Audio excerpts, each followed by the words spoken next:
speaking about sort of the heavy dialogue again then, from your perspective, how did you find working on a script like this? What drew you to that? Again, it just felt authentic. It's my first feature I've shot, and a few scripts had come before that I just didn't quite believe in, but when I read this one it just felt like it was coming from somewhere true, which meant that I felt I could rely on my own instincts as well on the shoot. So that was what I was looking for from my first film, and it came along. Yeah, well, So it that's definitely really worked.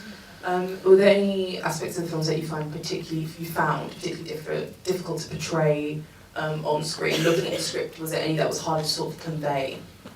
The performances were really, it was just the technical bits that were tricky. The harbour scene was hard for all of us, I think. That was one of the sort of big Knighton setups. And we had to have divers there for safety and underwater sort of wetsuit camera stuff.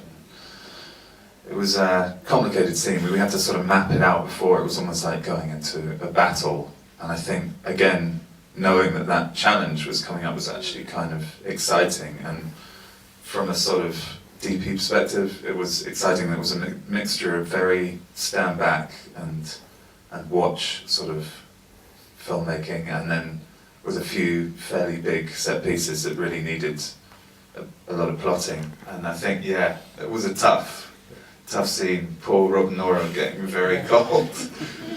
There was no studying for that shivering. Yeah, I noticed that. It was just like, oh gosh, I kind of felt for you at that point in the film. It feels, as I said at the beginning, it feels at times, I think it kind of crosses themes. It feels at times like a love story, and sometimes it's, you're not quite sure where to place it, I suppose. How did you perceive it? Did you feel like it was a sort of a friendship between these two characters? Did you feel like there was something very hidden about the relationship between them, or how do you place the film in your mind when you read the script? How did you feel about it? What did you think the story was trying to convey?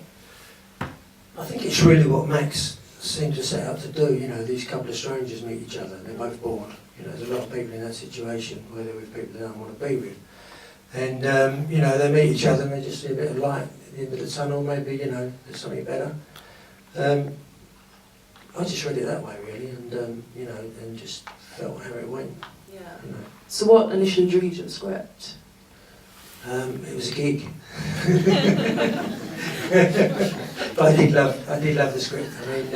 I'd worked with Max and Mike. We did a music video early on, and he mentioned to me at the time they were doing their first feature, and would I like to try for the lead?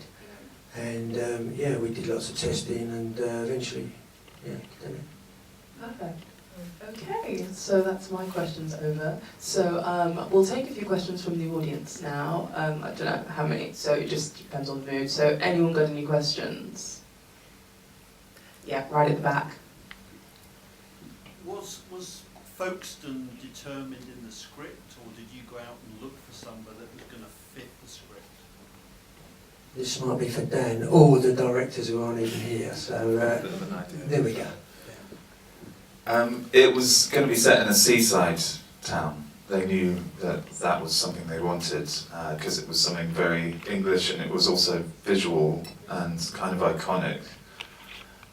But they initially were looking at sort of Brighton type, sort of big piers and lots of kind of glossiness, but then when they saw Folkestone it felt somehow a bit less obvious, I guess.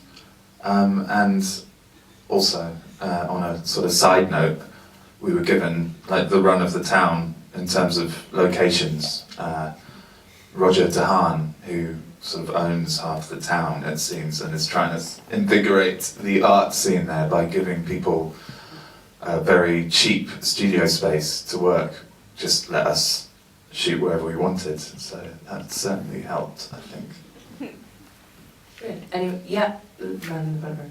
The sense of time passing is obviously really important. It starts before dawn one day and finishes just at dawn the following day. Did that make it difficult to shoot? I mean, the fact that you were actually tying each scene to a very specific time of day. That's my dad. Hello.